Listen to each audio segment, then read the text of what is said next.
não é?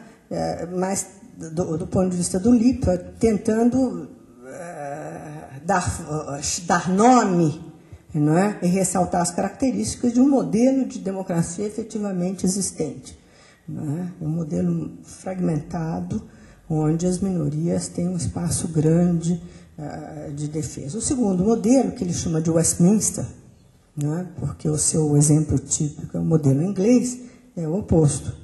É a concentração de poder no executivo, em governos unipartidários, executivo dominante, sistema eleitoral majoritário ou muito desproporcional, sistemas bipartidários, Estado unitário, constituições flexíveis, ausência de revisão constitucional.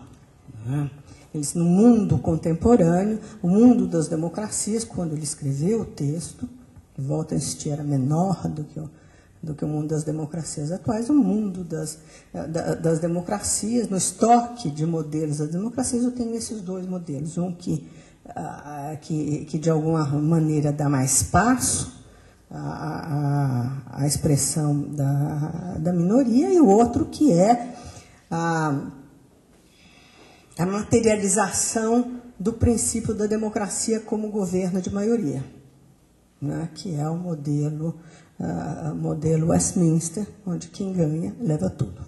Não é? Obviamente, eu acho que cabe aqui uma nota de precaução. É tão óbvio para o Lippert que ele não se deu o trabalho de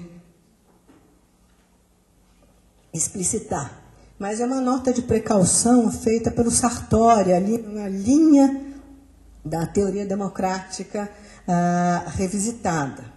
Ele, discutindo a ideia de democracia como governo da maioria, ele adverte para o fato de que a democracia não é pura e simplesmente governo da maioria. Né? Ele diz, olha, quando a gente fala governo da maioria pensando em democracia, essa é uma forma abreviada de falar em governo limitado da maioria.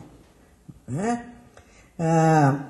Limitado por uma regra, por regras, não é? Que de alguma maneira estabelecem, não é? Que a maioria não possa impor tiranicamente a sua vontade. Isso é verdadeiro para o modelo de Westminster, tanto quanto para o modelo consociativo. Né? Então, o que o Lippert está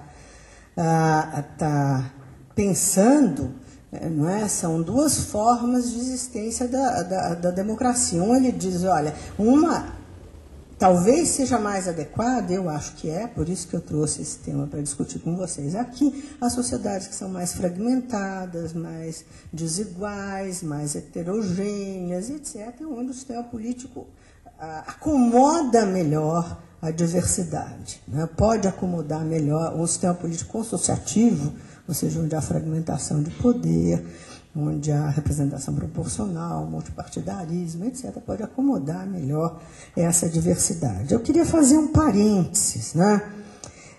Eu acho que é mais fácil a gente ver qual é o limite entre governo da maioria no contexto da democracia e imposição da maioria no papel do que na prática. Né? E eu diria que no passado, uma espécie de majoritarismo que se queria sem limite foi um traço importante dos sistemas políticos na América Latina. Não é? Foi um traço importante, sobretudo, das experiências populistas. Não é?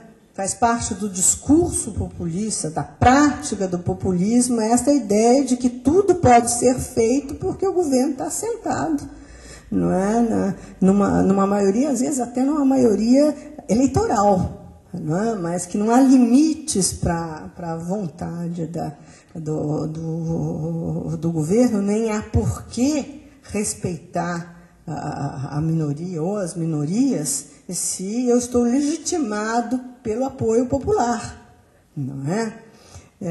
E eu acho que um dos traços eu diria, tendendo ao autoritarismo que caracterizaram o passado, as experiências populistas brasileiras, tem que ver com uma interpretação do governo majoritário, tá certo? Onde não é o governo limitado da maioria, né? É o governo da maioria, tá certo? Que é legítimo e, portanto, pode impor a sua vontade.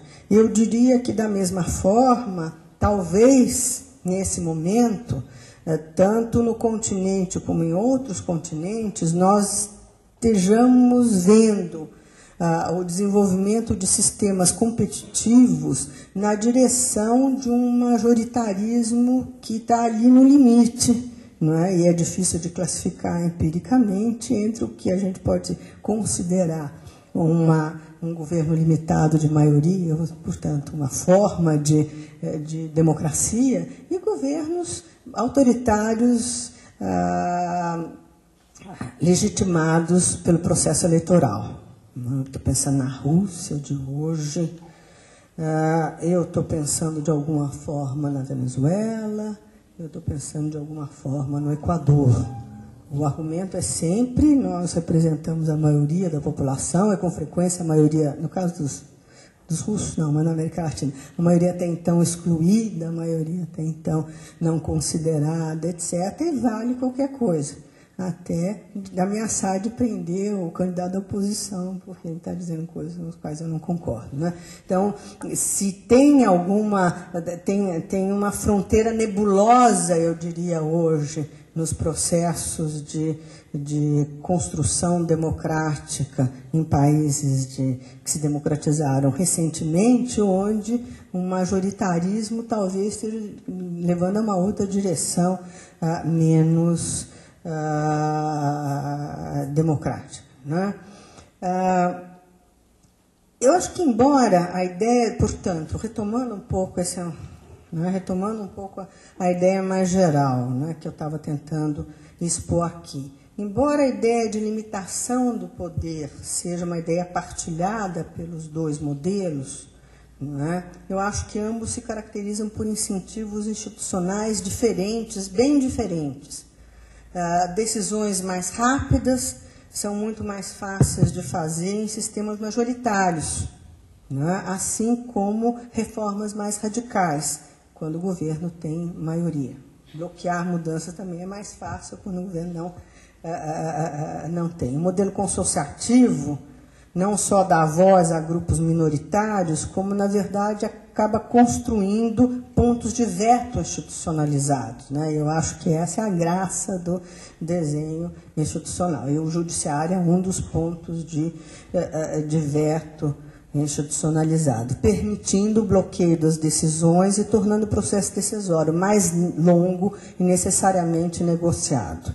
E faço um outro parênteses, eu acho que nós vivemos no país um sistema consociativo, né? E nós temos uma tradição consociativa grande, que em muitos momentos é percebido como um sistema que não funciona, como um sistema emperrado, como um sistema onde as decisões para serem tomadas têm que ser muito negociadas, onde os partidos têm que trocar muito para conseguir fazer uma parte da sua agenda, e tem uma leitura negativa disso, né? A outra leitura eu acho que é mais positiva, e o modelo do Lippert nos permite pensar de uma forma mais positiva esse modelo que nós temos hoje. É um modelo que não passará por cima, onde pelo menos as minorias têm recursos importantes. Um deles, o judiciário, que nós estamos vendo crescentemente ativado por aqueles que se sentem prejudicados, certo ou erradamente, pelas decisões tomadas por processo de maioria, né? O que eu queria dizer, né, nesse parênteses é que nós estamos, a meu juízo, bastante bem acompanhados do ponto de vista do desenho institucional quando pensamos nos sistemas democráticos, e provavelmente, não é, com um sistema adequado à nossa diversidade. E à medida em que a democracia efetivamente vai se enraizando, etc., eu acho que nós vamos começar a perceber as vantagens do que, enquanto estavam pressionados por resolver o problema da inflação, ou nos sentimos pressionados legitimamente a acabar logo com a desigualdade, a resolver logo o problema da pobreza, etc., talvez a gente não consiga perceber com a mesma clareza. Esse é um sistema no qual as decisões são muito lentas, porque elas são negociadas e porque esse sistema não permite produção de uma minoria unipartidária, ou seja, de uma minoria com um programa claro, capaz de ir com os mecanismos e os recursos para impor. Obviamente, eu cheguei a essa discussão toda pensando um pouco nesses temas do Brasil, nos temas com os quais tenho trabalhado, né? Ao pensar a federação, relações intergovernamentais, etc. Mas eu achei que podia ser interessante trazer para vocês, não é? Porque eu acho que muitas das democracias que estão se construindo hoje no mundo têm que resolver este problema, né? De como abrigar uma diversidade muito grande de atores, de identidades políticas, de interesses políticos. A dúvida e aí é uma agenda de pesquisa, eu não tenho nenhuma pretensão de responder, até porque não pesquisei nessa direção, qual é o limite dessa construção institucional? Quer dizer, essa construção institucional sempre produzirá mecanismos de convergência política, porque todo sistema tem que dar abrigo às diferentes posições, em algum momento você tem que convergir e produzir decisões. Esse sistema é capaz de abrigar, né, as diferenças em sociedades que hoje estão muito polarizadas, e estão polarizadas em torno de identidades que parecem muito singulares e muito fortes. Estou pensando na Bolívia, por exemplo, que tem um claro problema ali de compartilhamento, né, de encontrar uma forma, tá certo, de fazer, se continuar, se aquele país e não virar uma outra coisa qualquer, né, se partir, se dividir, encontrar uma forma de acomodar interesses que são percebidos como muito antagônicos pelos próprios protagonistas, né. Eu penso no Iraque, penso em todos os países que têm um problema de construção estatal e construção do sistema político, em circunstâncias em que existe grande diversidade e minorias importantes, étnicas, religiosas ou culturais. Como eu lhes disse, eu acho que isso é uma agenda, né, e eu não tenho nenhuma pretensão de responder essa pergunta. Mas acho que a pergunta analítica mais importante é aquela para a qual os federalistas, o Stuart Mill, os neoinstitucionalistas dão uma resposta muito clara, sobretudo o Stuart Mill menos, sobretudo os federalistas e os neoinstitucionalistas. Basta o desenho institucional.